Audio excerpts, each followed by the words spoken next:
बहुत समय पहले की बात है। एक गांव में एक किसान रहता था। उसके पास 2 घड़े थे।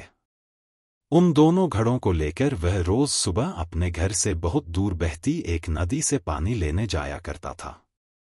पानी भरने के बाद वह उन घड़ों को एक बांस की लकड़ी के दोनों सिरों पर बांध लेता और उसे अपने कंधे पर लादकर वापस घर तक लाता था।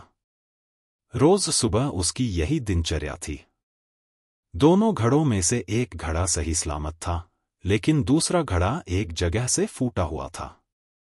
इसलिए जब भी किसान नदी से पानी भरकर घर तक पहुंचता, एक घड़ा पानी से लबालब भरा रहता और दूसरे घड़े से पानी रिसने के कारण वह घड़ा आधा खाली हो चुका रहता था।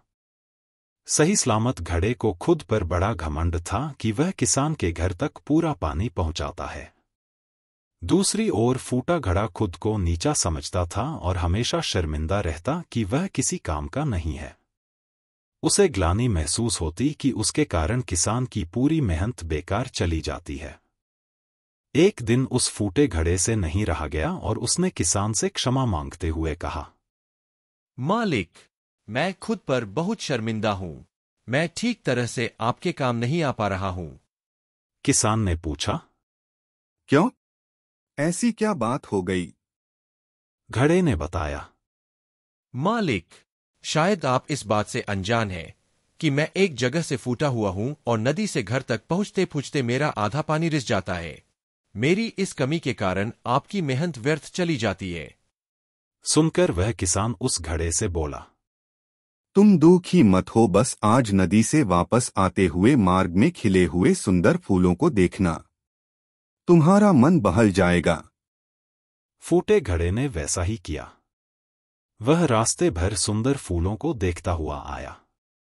इससे उसका विचलित मन शांत हो गया। लेकिन जब घर पहुंचते ही उसने पाया कि वह पुनः आधा खाली हो चुका है, तो उस पर फिर से उदासी छा गई। उसने किसान से अनुनय किया कि वह उसकी जगह कोई अच्छा और सही सलामत घड़ा ले ले।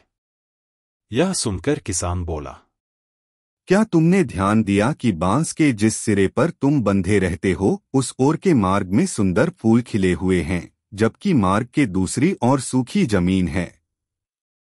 ऐसा नहीं है कि मैं इस बात से अनजान हूं कि तुम फूटे हुए हो। यह बात जानते हुए ही मैंने मार्ग के उस ओर सुंदर और रंग बिरंगे फूल लगा दिए। जब मैं नदी से पानी भरकर लाता हूं, तो तुम्हारे द्वारा उन फूलों को पानी मिल जाता है और वे सदा उस मार्ग को हरा भरा रखते हैं। तुम्हारे कारण ही वह मार्ग इतना सुंदर हो पाया है। इसलिए तुम खुद को कम मत आंको। इस कहानी से हमने सीखा कि कोई भी ऊंचा या नीचा नहीं होता। इस दुनिया में हर इंसान को एक रोल मिला हुआ है, जिसे हर कोई बखूबी निभा रहा है। इसलिए जो जैसा है, हमें उसे वैसा ही स्वीकारना चाहिए और उसकी कमजोरियों के स्थान पर उसकी अच्छाइयों पर ध्यान देना चाहिए।